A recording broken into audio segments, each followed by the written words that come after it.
El deseado de todas las gentes. Capítulo 76. Judas.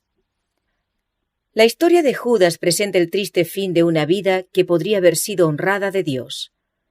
Si Judas hubiese muerto antes de su último viaje a Jerusalén, habría sido considerado como un hombre digno de un lugar entre los 12, y su desaparición habría sido muy sentida.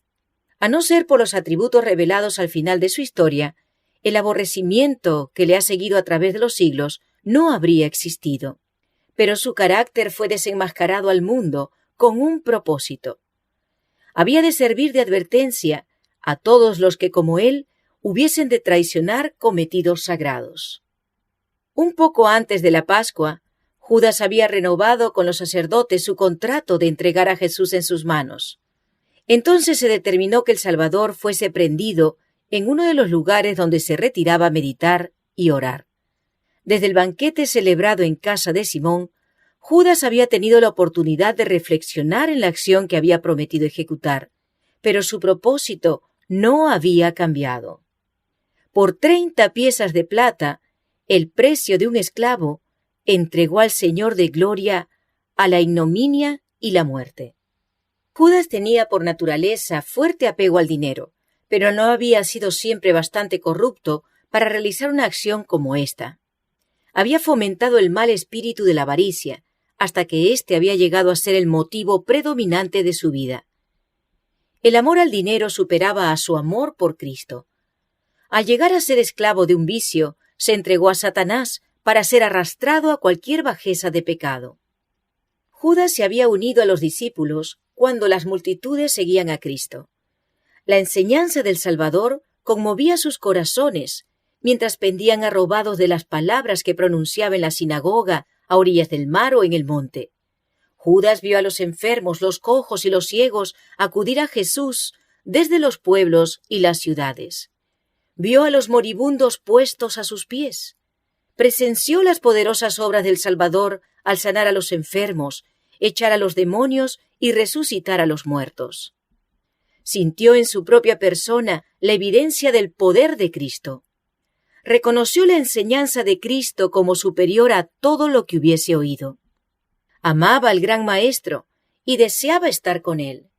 Sintió un deseo de ser transformado en su carácter y su vida, y esperó obtenerlo relacionándose con Jesús. El Salvador no rechazó a Judas, le dio un lugar entre los 12. Le confió la obra de un evangelista, le dotó de poder para sanar a los enfermos y echar a los demonios. Pero Judas no llegó al punto de entregarse plenamente a Cristo. No renunció a su ambición mundanal o a su amor al dinero. Aunque aceptó el puesto de ministro de Cristo, no se dejó modelar por la acción divina. Creyó que podía conservar su propio juicio y sus opiniones, y cultivó una disposición a criticar y a acusar. Judas era tenido en alta estima por los discípulos y ejercía gran influencia sobre ellos. Tenía alta opinión de sus propias cualidades y consideraba a sus hermanos muy inferiores a él en juicio y capacidad. Ellos no veían sus oportunidades, pensaba él, ni aprovechaban las circunstancias. La Iglesia no prosperaría nunca con hombres tan cortos de vista como directores. Pedro era impetuoso, obraba sin consideración. Juan, que atesoraba las verdades que caían de los labios de Cristo, era considerado por Judas como mal financista. Mateo, cuya preparación le había enseñado a ser exacto en todas las cosas, era muy meticuloso en cuanto a la honradez y estaba siempre contemplando las palabras de Cristo, y se absorbía tanto en ellas que, según pensaba Judas, nunca se le podría confiar la transacción de asuntos que requiriesen previsión y agudeza. Así pasaba Judas revista a todos los discípulos, y se lisonjeaba, porque, de no tener él su capacidad para manejar las cosas, la Iglesia se vería con frecuencia en perplejidad y embarazo. Judas se consideraba como el único capaz, aquel a quien no podía aventajársele en los negocios. En su propia estima, reportaba honra a la causa y como tal se representaba siempre. Judas estaba ciego en cuanto a su propia debilidad de carácter, y Cristo le colocó donde tuviese oportunidad de verla y corregirla. Como tesorero de los discípulos, estaba llamado a proveer a las necesidades del pequeño grupo y a aliviar las necesidades de los pobres. Cuando en el aposento de la Pascua Jesús le dijo: «Lo que haces, hazlo más presto», los discípulos pensaron que le ordenaba comprar lo necesario para la fiesta o dar algo a los pobres. Mientras servía a otros, Judas podría haber desarrollado un espíritu desinteresado. Pero aunque escuchaba diariamente las lecciones de Cristo y presenciaba su vida de abnegación, Judas alimentaba su disposición avara. Las pequeñas sumas que llegaban a sus manos eran una continua tentación. Con frecuencia, cuando hacía un pequeño servicio para Cristo o dedicaba tiempo a propósitos religiosos, se cobraba de este escaso fondo. A sus propios ojos, estos pretextos servían para excusar su acción, pero a la vista de Dios era ladrón. La declaración con frecuencia repetida por Cristo de que su reino no era de este mundo ofendía a Judas. Él había trazado una conducta de acuerdo con la cual él esperaba que Cristo obrase. Se había propuesto que Juan el Bautista fuese librado de la cárcel. Pero he aquí que Juan había sido decapitado. Y Jesús, en vez de aseverar su derecho real y vengar la muerte de Juan, se retiró con sus discípulos a un lugar del campo. Judas quería una guerra más agresiva. Pensaba que si Jesús no impidiese a los discípulos ejecutar sus planes, la obra tendría más éxito. Notaba la creciente enemistad de los dirigentes judíos y vio su desafío quedar sin respuesta cuando exigieron de Cristo una señal del cielo. Su corazón estaba abierto a la incredulidad, y el enemigo le proporcionaba motivos de duda y rebelión. ¿Por qué se esparciaba tanto Jesús en lo que era desalentador? ¿Por qué predecía pruebas y persecución para sí y sus discípulos? La perspectiva de obtener un puesto elevado en el nuevo reino había inducido a Judas a abrazar la causa de Cristo. ¿Iban a quedar frustradas sus esperanzas? Judas no había llegado a la conclusión de que Jesús no fuera el Hijo de Dios, pero dudaba y procuraba hallar alguna explicación de sus poderosas obras. A pesar de la propia enseñanza del Salvador, Judas estaba de continuo sugiriendo la idea de que Cristo iba a reinar como rey en Jerusalén. Procuró obtenerlo cuando los 5,000 fueron alimentados. En esta ocasión, Judas ayudó a distribuir el alimento a la hambrienta multitud. Tuvo oportunidad de ver el beneficio que estaba a su alcance impartir a otros. Sintió la satisfacción que siempre proviene de servir a Dios. Ayudó a traer a los enfermos y dolientes de entre la multitud a Cristo. Vio qué alivio, qué gozo y qué alegría penetraban en los corazones humanos por el poder sanador del restaurador. Podría haber comprendido los métodos de Cristo, pero estaba cegado por sus propios deseos egoístas. Judas fue el primero en aprovecharse del entusiasmo despertado por el milagro de los panes. Él fue quien puso en pie el proyecto de tomar a Cristo por la fuerza y hacerle rey. Sus esperanzas eran grandes y su desencanto fue amargo. El discurso de Cristo en la sinagoga acerca del pan de vida fue el punto decisivo en la historia de Judas. Oyó las palabras: «Si no comiereis la carne del Hijo del Hombre y bebiereis su sangre, no tendréis vida en vosotros». Vio que Cristo ofrecía beneficio espiritual más bien que mundanal. Se consideraba como previsor y pensó que podía vislumbrar que Cristo no tendría honores ni podría conceder altos puestos a sus seguidores. Resolvió no unirse tan íntimamente con Cristo que no pudiese apartarse. Quedaría a la expectativa, y así lo hizo. Desde ese tiempo expresó dudas que confundían a los discípulos. Introducía controversias y sentimientos engañosos, repitiendo los argumentos presentados por los escribas y fariseos contra los asertos de Cristo. Todas las dificultades y cruces, grandes y pequeñas, las contrariedades y aparentes estorbos para el adelantamiento del Evangelio, eran interpretados por Judas como evidencias contra su veracidad. Introducía pasajes de la Escritura que no tenían relación con las verdades que Cristo presentaba. Estos pasajes, separados de su contexto, dejaban perplejos a los discípulos y aumentaban el desaliento que constantemente los apremiaba. Sin embargo, Judas hacía todo esto de una manera que parecía concienzuda. Y mientras los discípulos buscaban pruebas que confirmasen las palabras del gran maestro, Judas los conducía, casi imperceptiblemente, por otro camino.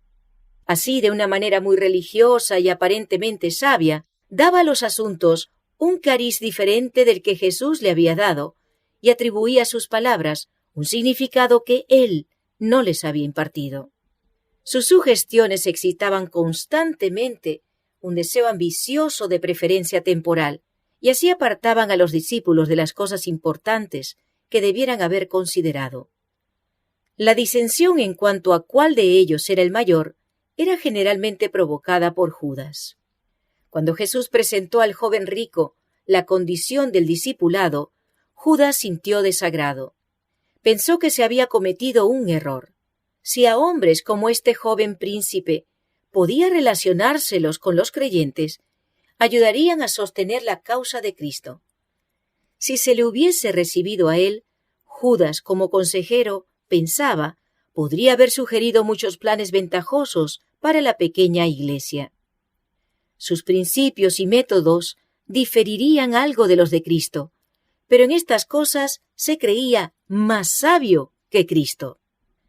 En todo lo que Cristo decía a sus discípulos, había algo con lo cual Judas no estaba de acuerdo en su corazón. Bajo su influencia, la levadura del desamor estaba haciendo rápidamente su obra. Los discípulos no veían la verdadera influencia que obraba en todo esto, pero Jesús veía que Satanás estaba comunicando sus atributos a Judas y abriendo así un conducto por el cual podría influir en los otros discípulos. Y esto Cristo lo declaró un año antes de su entrega.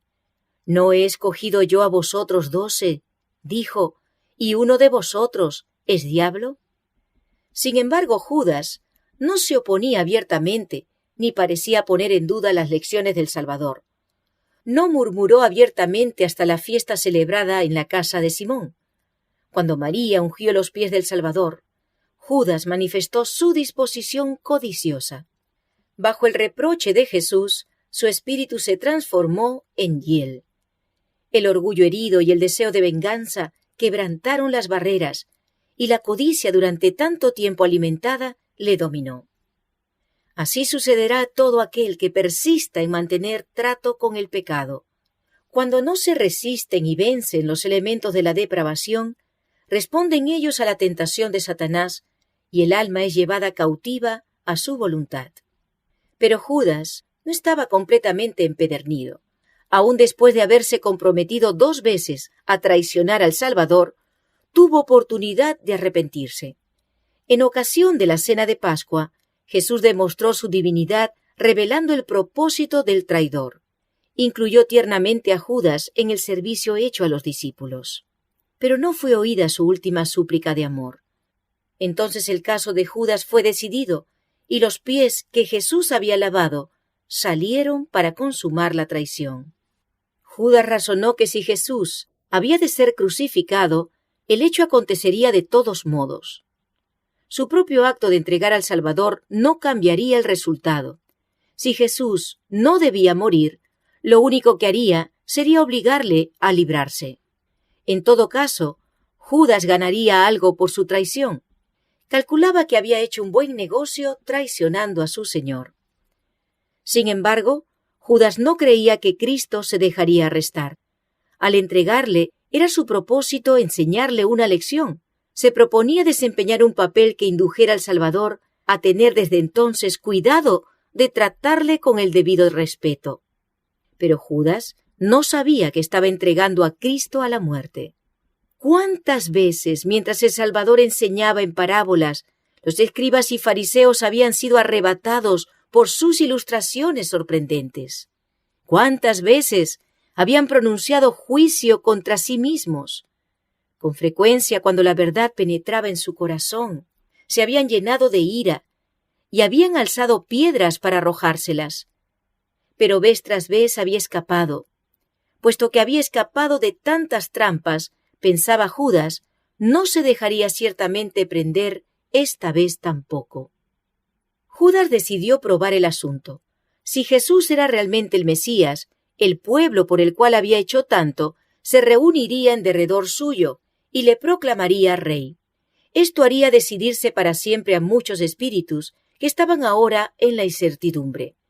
Judas tendría en su favor el haber puesto al rey en el trono de David. Y este acto le aseguraría el primer puesto, el siguiente a Cristo en el nuevo reino. El falso discípulo desempeñó su parte en la entrega de Jesús. En el huerto, cuando dijo a los caudillos de la turba, «Al que yo besare, aquel es, prendedle», creía plenamente que Cristo escaparía de sus manos. Entonces, si le inculpaban, diría, ¿no os había dicho que lo prendieseis? Judas contempló a los apresadores de Cristo, mientras actuando según sus palabras, le ataban firmemente. Con asombro vio que el Salvador se dejaba llevar. Ansiosamente le siguió desde el huerto hasta el proceso delante de los gobernantes judíos. A cada movimiento esperaba que Cristo sorprendiese a sus enemigos, presentándose delante de ellos como Hijo de Dios, y anulando todas sus maquinaciones y poder. Pero mientras hora tras hora transcurría y Jesús se sometía a todos los abusos acumulados sobre él, se apoderó del traidor un terrible temor de haber entregado a su maestro a la muerte. Cuando el juicio se acercaba al final, Judas no pudo ya soportar la tortura de su conciencia culpable. De repente, una voz ronca cruzó la sala, haciendo estremecer de terror todos los corazones. ¡Es inocente! ¡Perdónale, oh Caifás! Se vio entonces a Judas, hombre de alta estatura, abrirse paso a través de la muchedumbre asombrada. Su rostro estaba pálido y desencajado, y había en su frente gruesas gotas de sudor. Corriendo hacia el sitial del juez, arrojó delante del sumo sacerdote las piezas de plata que habían sido el precio de la entrega de su señor. Haciéndose vivamente del manto de Caifás, le imploró que soltase a Jesús, y declaró que no había hecho nada digno de muerte. Caifás se desprendió airadamente de él, pero quedó confuso y sin saber qué decir. La perfidia de los sacerdotes quedaba revelada. Era evidente que habían comprado al discípulo para que traicionase a su maestro. «¡Yo he pecado!», gritó otra vez Judas, «entregando la sangre inocente». Pero el sumo sacerdote, recobrando el dominio propio, contestó con desprecio, «¿Qué se nos da a nosotros? Viéralos tú». Los sacerdotes habían estado dispuestos a hacer de Judas su instrumento, pero despreciaban su bajeza. Cuando les hizo su confesión, lo rechazaron desdeñosamente. Judas se echó entonces a los pies de Jesús, reconociéndole como Hijo de Dios y suplicándole que se librase. El Salvador no reprochó a su traidor. Sabía que Judas no se arrepentía. Su confesión fue arrancada a su alma culpable por un terrible sentimiento de condenación en espera del juicio. Pero no sentía un profundo y desgarrador pesar por haber entregado al Inmaculado Hijo de Dios y negado al Santo de Israel. Sin embargo, Jesús no pronunció una sola palabra de condenación. Miró compasivamente a Judas y dijo, «Para esta hora he venido al mundo». Un murmullo de sorpresa corrió por toda la asamblea. Con asombro presenciaron todos la longanimidad de Cristo hacia su traidor. Otra vez sintieron la convicción de que ese hombre era más que mortal. Pero si era el Hijo de Dios, se preguntaban, ¿por qué no se libraba de sus ataduras y triunfaba sobre sus acusadores? Judas vio que sus súplicas eran vanas y salió corriendo de la sala exclamando, «¡Demasiado tarde! ¡Demasiado tarde!». Sintió que no podía vivir para ver a Cristo crucificado y desesperado salió y se ahorcó.